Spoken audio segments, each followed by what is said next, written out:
नमस्कार, मी पूजा Khalipe. Advance news मध्ये आपलं स्वागत आहे. पाहूयात आजच्या ठळक घडामोडी.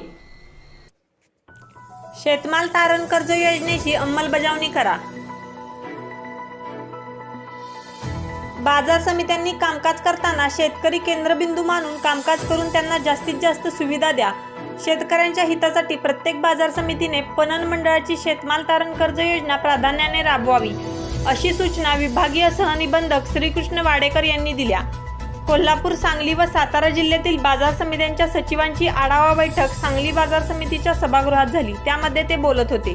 बाजार समितीचे ई-नाम अंमलबजावणीबाबत नाराजी व्यक्त करत श्रीकृष्ण वाडेकर म्हणाले, ई लिलाव आणि ई पेमेंट चालू करा. राष्ट्रीय कृषी विकास योजनेअंतर्गत सुरू असलेल्या गोदाम आणि धान्य चाळणी प्रकल्पाची कामे वेळेत पूर्ण करण्यात यावीत. केंद्र सरकारच्या किसान आत्मनिर्भर योजनेमध्ये नोंदणी करून प्रसार बाजार समितीने करावा. कराडचे उपनिबंधक मनोहर माळी, पणनचे कोल्हापूर विभागाचे उपसरव्यवस्थापक सुभाष गुले, सहाय्यक निबंधक राजमाने, विभागातील बाजार समित्यांचे सचिव उपस्थित होते.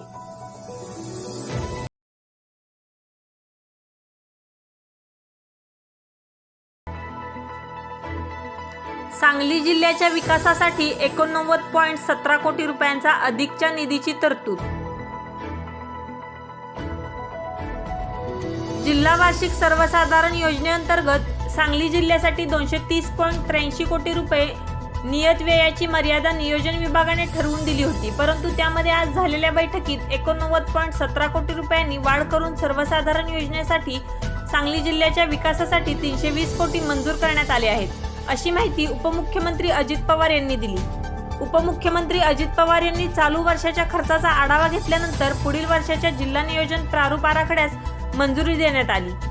यावेळी ते बोलत होते. यावेळी वित्त व नियोजन विभागाचे राज्यमंत्री शंभूराज देसाई, सहकार राज्यमंत्री डॉक्टर विश्वजित कदम, आमदार अरुण लाड, मानसिंग नाईक, विक्रम सावंत, अनिल बाबर, सुमनताई पाटील, जिल्हा परिषदेच्या अध्यक्षा प्राजक्ता कोरे, नियोजन विभागाचे अप्पर मुख्य सचिव देबाशिष चक्रवर्ती, विभागीय आयुक्त सौरभ राव, जिल्हाधिकारी डॉक्टर अभिजित चौधरी, महानगरपालिका आयुक्त नितीन कापडणीस, जिल्हा पोलीस अधीक्षक दीक्षित गेडाम, मुख्य कार्यकारी अधिकारी जितेंद्र डुडी, अतिरिक्त मुख्य कार्यकारी अधिकारी चंद्रकांत गुडेवार, जिल्हा नियोजन अधिकारी सरिता यादव यांच्यासह संबंधित विभागाचे वरिष्ठ अधिकारी व पदाधिकारी उपस्थित होते.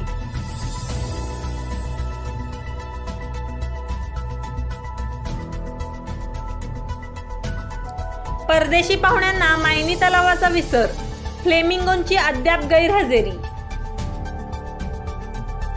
हिवाळा संपत आला तरी फ्लेमिंगो हे परदेशी पाहुणे पक्षी अद्याप मायनी तलाव व परिसरातील छोट्या मोठ्या पाणवठ्यावर दाखल झाले नाहीत. त्यामुळे यंदा ऐतिहासिक मायनी तलावाचा त्यांना विसर पडला की काय, अशी प्रतिक्रिया अस्वस्थ पक्षी निरीक्षक व्यक्त करीत आहेत. ब्रिटिशकालीन मायनी तलावासह परिसरात फ्लेमिंगोसह विविध परदेशी पाहुणे पक्षी न चुकता प्रतिवर्षी डेरे दाखल होत असत. दिवाळी दरम्यान कडाक्याच्या थंडीच्या कालावधीत दाखल होऊन सुमारे 2.5-3 महिने तलाव परिसरात वास्तव्य करीत असत. त्यावेळी सातारा, सांगली, कोल्हापूर परिसरातून अनेक छंदिष्ट पक्षीप्रेमी तेथे भेट देत असत. डोळ्यांचे पारणे फेडणाऱ्या फ्लेमिंगोंच्या दर्शनासाठी तासनतास ते व्यतीत करीत असत. त्याची दखल घेत तलाव परिसरात पक्षी निरीक्षक व पर्यटकांसाठी विविध प्रकारच्या सोयी सुविधा करण्यात आल्या.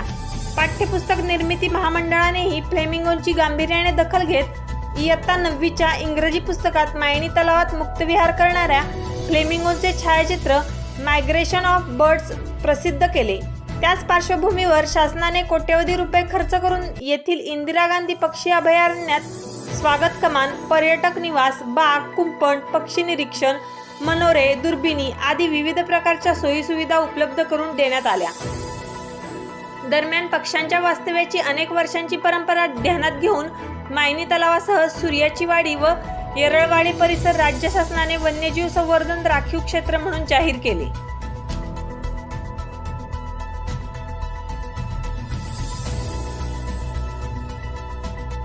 सांगली जिल्ह्यासाठी 320 कोटींच्या आराखड्यास मान्यता.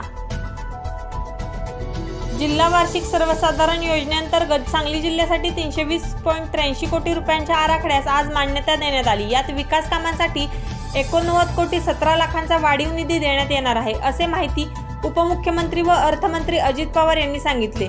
विकास कामांसाठी अधिक निधी देऊ, मात्र तो अखर्चित राहणार नाही याची दक्षता घ्या, अशी सूचना त्यांनी केली. पुणे येथे विभागातील 5 जिल्ह्यांचा खर्चाचा आढावा श्री पवार यांच्या अध्यक्षतेखाली घेण्यात आला. पुढील वर्षाच्या जिल्हा नियोजन प्रारूप आराखड्यास मंजुरी देण्यात आली. उपमुख्यमंत्री पवार बोलत होते. अर्थ राज्यमंत्री शंभूराज देसाई, सहकार राज्यमंत्री डॉक्टर विश्वजित कदम, आमदार अरुण लाड, मानसिंग नाईक, विक्रमसिंह सावंत, अनिल बाबर, सुमनताई पाटील, जिल्हा परिषद अध्यक्ष प्राजक्ता कोरे, नियोजन विभागाचे अप्पर मुख्य सचिव देबाशिष चक्रवर्ती, विभागीय आयुक्त सौरभ राव, जिल्हाधिकारी डॉक्टर अभिजित चौधरी, जिल्हा नियोजन अधिकारी सरिता यादव यांच्यासह अधिकारी उपस्थित होते. श्री पवार म्हणाले, गेल्या वर्षी कोरोनाच्या संकटाचा सामना करावा लागला होता. कोरोनामुळे लॉकडाऊन जाहीर करण्यात आले होते. विकास कामांसह अर्थचक्रही थांबले. कोरोना रुग्णांची संख्या कमी झाल्यानंतर जनजीवन पूर्ववत होत आहे. थांबलेली उद्योग व्यवसायांची चाके फिरू लागली आहेत. राज्याची आर्थिक घडी पूर्वपदावर येत आहे. त्यामुळे तब्बल 9 महिने थांबलेल्या विकास कामांना सुरुवात होणार आहे. कामांचा प्रलंबित निधी देण्यात येत आहे. त्यामुळे विकास कामांवर परिणाम होणार नसून भरघोस निधी दिला जाईल. मात्र निधी अखर्चित राहणार नाही याची दक्षता घेण्यात यावी. जिल्ह्यासाठी जिल्हा वार्षिक योजनेअंतर्गत 230.83 कोटी रुपये खर्चाची मर्यादा नियोजन विभागाने ठरवून दिली होती. त्यात आज झालेल्या बैठकीत 89.17 कोटी रुपयांनी वाढ करून सर्वसाधारण योजनेसाठी जिल्ह्याच्या विकासासाठी 320 कोटी मंजूर करण्यात आले आहेत. सन 2022-23 पासून महसूल विभागातून एक सर्वोत्कृष्ट जिल्हा निवडण्यात येईल. त्या जिल्ह्यास प्रोत्साहनपर 50 कोटी रुपयांचा अतिरिक्त निधी आव्हान निधी म्हणून देण्यात येईल. त्याचे निकष नंतर कळवण्यात येतील, असे श्री पवार यांनी स्पष्ट केले.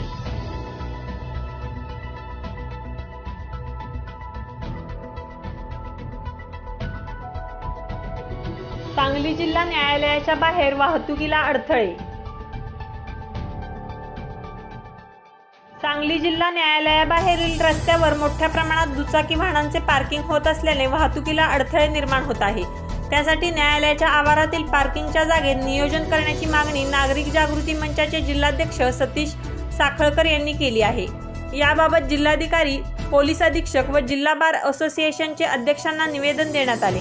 याबाबत साखळकर म्हणाले की न्यायालयीन कामकाजासाठी पक्षकार नागरिक दुचाकीवरून येतात. कोरोनापूर्वी दुचाकी वाहनाचे पार्किंग न्यायालयाच्या इमारतीतील जागेत होत होते, पण आता न्यायालयीन कामकाज सुरू झाल्यापासून ही वाहने रस्त्याच्या कडेला पार्क केली जात आहेत. विजयनगरकडून हसनी आश्रमकडे जाणाऱ्या रस्त्यावरच अस्ताव्यस्तपणे वाहने पार्क केली जात असल्याने वाहतुकीला अडथळे येत आहेत. त्यामुळे रस्त्यावरील पार्किंग तात्काळ बंद करून न्यायालयीन आवारातील पार्किंगच्या जागेत दुचाकी वाहनांची व्यवस्था करावी.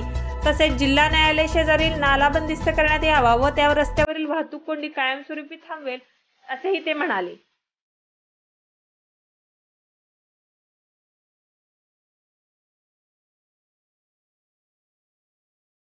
वाळव्यात 2 गटात तलवारीने हाणामारी, दोघे गंभीर जखमी.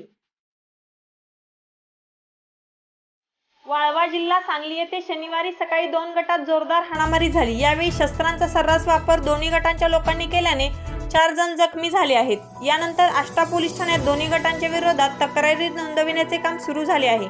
आष्टा पोलिसांनी दिलेली माहिती अशी की वाळवा येथे शनिवारी सकाळी 9 वाजण्याच्या सुमारास 2 गटात तुफान मारामारी झाली. यात हाणामारीत 4 जखमी झाले आहेत. यावेळी शस्त्रांचा वापर करण्यात आला असून यातील 2 जणांना डोक्यात तलवारीने वार करण्यात आला आहे. हे दोघे गंभीर जखमी झाले असून त्यांना सिव्हिल हॉस्पिटल उपचारासाठी दाखल करण्यात आले आहे.